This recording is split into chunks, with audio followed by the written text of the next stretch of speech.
Forbidden Planet is the classic sci-fi film that turned a distant alien world into a warning about the darkest parts of the human mind.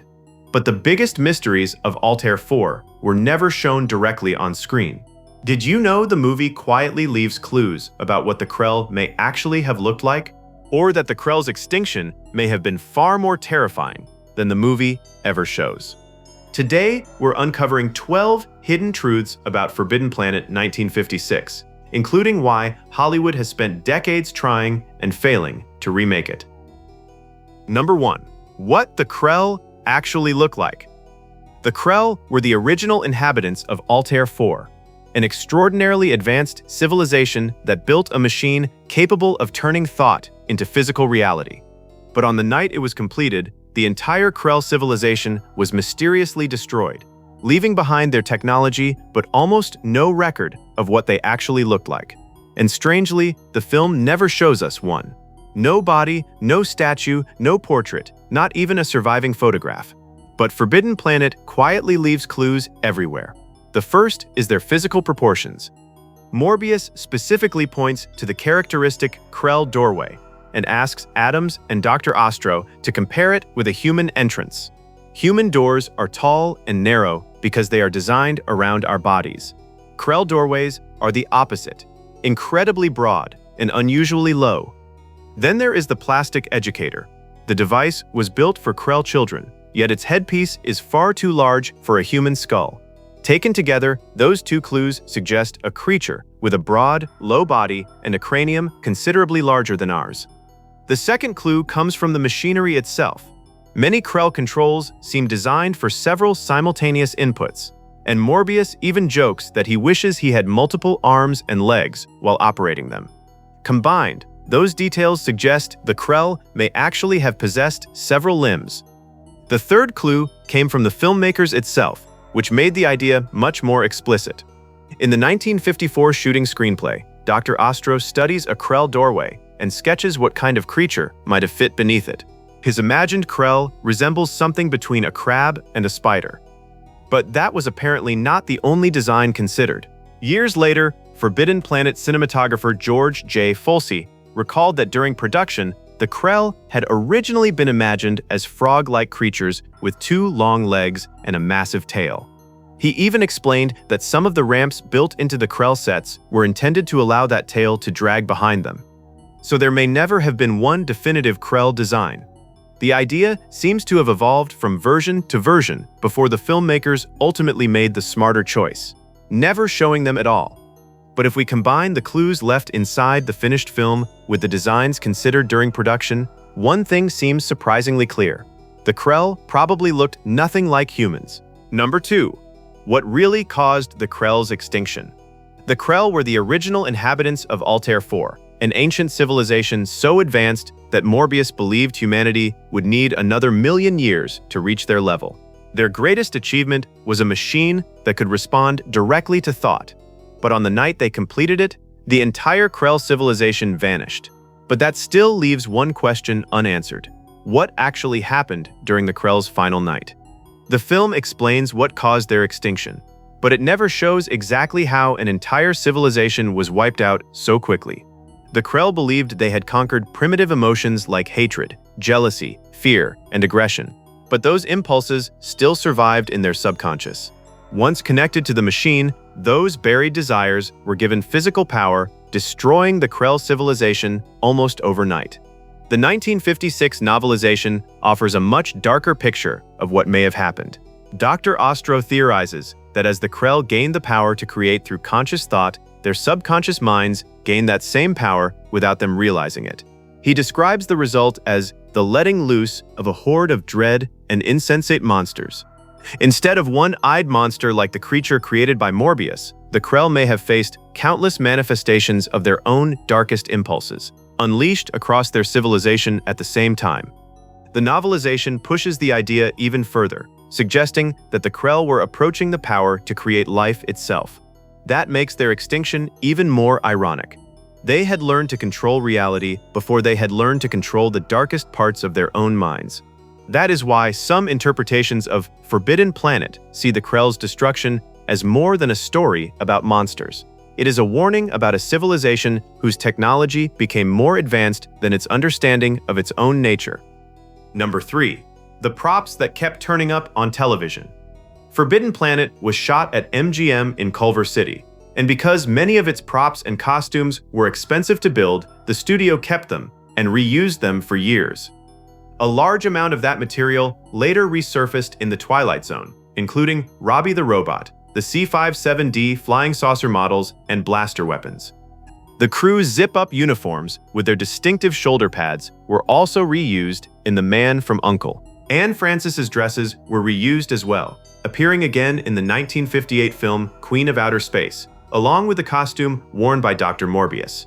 None of this was intended as an Easter egg or a connection between the stories. It was simply MGM saving money by reusing expensive material. But the result was that one 1956 movie quietly supplied props, costumes, and even spaceship designs to science fiction productions for years afterward.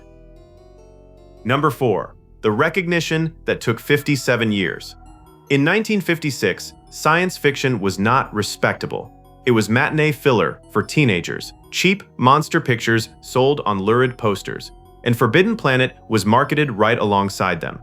Serious film culture treated the entire genre as disposable.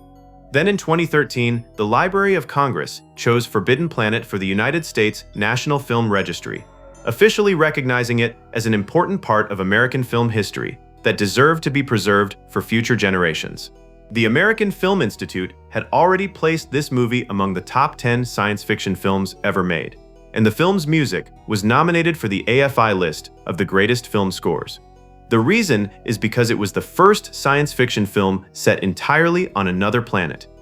And it was the first to put human beings inside a starship traveling faster than light, the idea every space series since has borrowed. It took 57 years for the official gatekeepers to admit what the audience worked out in 1956, that this was not a monster movie with a robot in it. It was the blueprint. Number 5. The Cold War warning buried underground. Morbius walks Adams and Ostro through the Krell power plant, a cube 20 miles on every side, humming away on 9,200 thermonuclear reactors that have been running and repairing themselves for 200,000 years. It is the film's biggest visual idea. Limitless energy built by a species that had abolished war and crime, and it annihilated them in a single night. Film scholars have consistently read this as a disguised warning about nuclear weapons. This was 1956, 11 years after Hiroshima, with the US and the Soviet Union racing each other into ever larger warheads. Forbidden Planet presents a similar danger. Technology powerful enough to create a perfect civilization can also destroy it instantly if that power is controlled by fear, anger, or other destructive impulses. Morbius's line about humanity not being ready for limitless power is, almost word for word, the argument being had in Washington about who should control nuclear weapons. The scholar M. Keith Booker and other writers have directly connected the Krell's destruction to the nuclear fears of the Cold War, while critics have argued that Forbidden Planet warned about the dangers of uncontrolled nuclear power more strongly than most American films of its time. The filmmakers never announced that the Krell were a metaphor for the bomb, but the message is hard to miss. The Krell were not destroyed because their technology failed, but because they gave their own darkest impulses unlimited power. Number 6. The remake Hollywood still cannot make. When Forbidden Planet opened in 1956, MGM had spent big money on it, far more than the studio usually risked on science fiction, and the result became one of the most valuable properties in the genre, which is why Hollywood has been trying to remake it for over 30 years, and why every single attempt has died.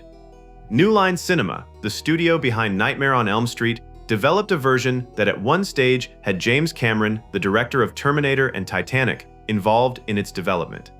But despite having one of Hollywood's biggest science fiction directors connected to the project, that version never made it into production. In 2007, DreamWorks set up its own version and hired David Tuhai, the director of Pitch Black, to direct it. But that project also stalled before filming could begin. Then Warner Bros. Reacquired the rights and in 2008 announced J. Michael Straczynski, the creator of Babylon 5, to write it. with Joel Silver, the producer behind Die Hard and The Matrix, backing the project. He sat down with astrophysicists and artificial intelligence researchers to rebuild the story of the Krell, the extinct alien race whose machines drive the horror of the original, and pitched the whole thing as a trilogy. But before the project could move forward, details of Straczynski's screenplay leaked online. He felt the leak had ruined the surprises he had built into the story, so he threw out the script and started over. And that version of the project never recovered. 4 studios, 5 decades, some of the biggest names in the business, and not one frame of film. The 1956 version is still the only version that exists, which tells you something about how tightly the original was built. Number 7. The number that links this film to Star Trek. The very first scene of Forbidden Planet takes place aboard the C-57D as it approaches Altair IV, and one of the officers reports a routine navigational detail: "We'll reach DC point at 1701. It is the kind of line that vanishes under the music. 11 years later, a new television series gave its starship the registration number NCC-1701, and that ship was the USS Enterprise. The connection is not baseless.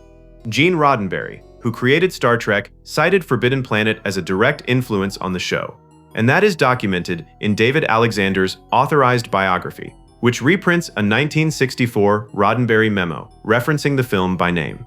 What has never been confirmed is the number itself. Roddenberry never said he lifted 1701 from that line of dialogue, so this sits as circumstantial rather than proven, a connection noticed by fans and historians rather than announced by the man who made it. Number 8. The costume that got this film banned. Altaira, played by Anne Francis, is Morbius's daughter, born on Altair IV and raised without ever meeting another human being besides her father. Helen Rose, MGM's top costume designer, put her in short skirts cut well above the knee, roughly a decade before the miniskirt hit mainstream fashion in the 1960s. In Spain, that was a problem. The country was under the dictatorship of General Franco, whose government enforced strict Catholic morality through a state censorship board that reviewed every film released in the country. The censors decided it was obscene for a woman to display her legs that way, and they did not simply cut the film. They banned it from Spanish theaters completely. Forbidden Planet was not shown in Spain until 1967, more than 11 years after its release everywhere else. The strange part is that the costume was never meant to make a political statement. Rose simply dressed Altaira as a young woman who had grown up completely outside normal human society, but Spanish censors saw her short skirt as immoral. And by the time they finally allowed the film to be shown in 1967, miniskirts had already become common fashion across Europe. So Spain had banned Forbidden Planet for more than a decade over a style of clothing that eventually became completely ordinary. Number 9. The suspicious death nobody questions. In one quick line, Morbius mentions that his wife survived the massacre of the Bellerophon crew alongside him and Altaira, and then later died of natural causes. That is the entire explanation. No illness is named, no date is given, and nobody in the film asks him a single follow-up question. Fans have circled that vagueness for decades. The theory goes like this. By the time his wife died, Morbius had already been using the Krell brain machine, which gave his subconscious thoughts the power to become physically real. When the Bellerophon crew decided they wanted to leave Altair IV and return to Earth, Morbius secretly wanted to remain, and his buried resistance helped create the id monster that killed them. But what if his wife had started feeling the same way as the crew?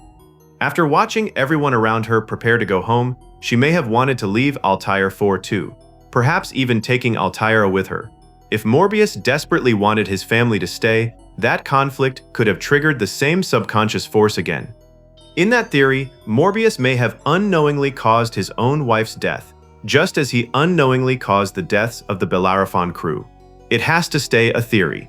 No source confirms it, the film never hints at it, and the whole thing rests on an absence rather than on evidence.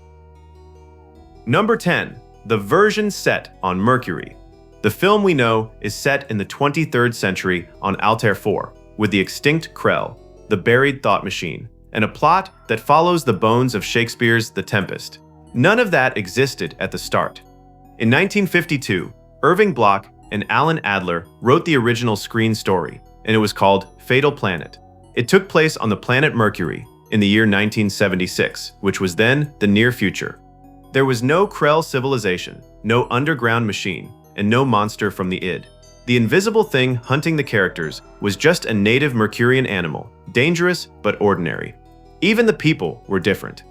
The expedition leader was named John Grant. The stranded scientist was Dr. Adams, and his daughter was Dorian. Then MGM handed the material to screenwriter Cyril Hume, and his first story outline in November 1952 rebuilt it from the ground up. Hume invented the Krell, the idea of a machine that materializes the subconscious, the Freudian architecture, and the Tempest parallels, and the title was switched to Forbidden Planet because the studio thought it would sell better.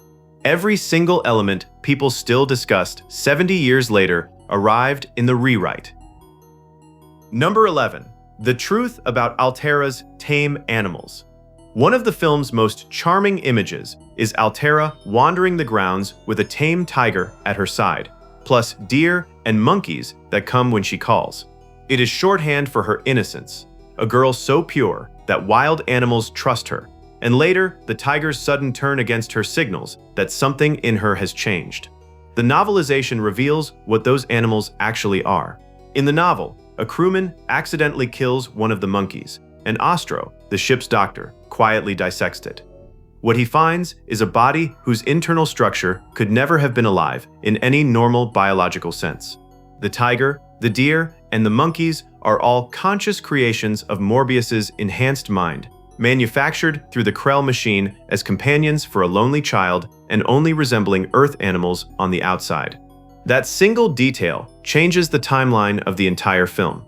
It means Morbius has been operating a planet-sized reality engine for years without ever noticing he was doing it, so the id monster was not a sudden eruption. It was simply the first time his mind built something that wanted to hurt somebody. And it puts a chill on Altaira's whole childhood, because every friend she ever had was an extension of her father. Number 12. The modern claim that this film called AI. The Krell built a machine that turns thought directly into physical reality, no labor and no limits, and it wiped them out overnight. In 2026, around the film's 70th anniversary, that premise went viral with a new label attached. People started arguing that Forbidden Planet had predicted artificial intelligence. The most widely shared version came from Cameron Shackle, writing in The Conversation in August 2026. His argument was that the film offers an uncomfortable way to think about AI. Instead of making humanity wiser, powerful technology may simply make our existing desires, fears, anger, and impulses far more powerful. He drew a line from Morbius compulsively strapping on the Krell headset to modern screen addiction, and another from the Krell's buried reactor complex to the enormous data centers that modern AI systems run on. His sharpest point was that the Krell were not destroyed because their machines failed, but because their machines worked. The connection to AI is that the greatest danger may not be an AI system malfunctioning, but one that perfectly carries out what humans ask for without understanding whether those desires are wise, destructive, or even intended. There is one genuinely strange coincidence, though. Forbidden Planet was released the same year as the Dartmouth Conference, the meeting where the phrase artificial intelligence was coined. What's your read? A real warning we should be listening to, or people finding their own decade in a 70-year-old movie?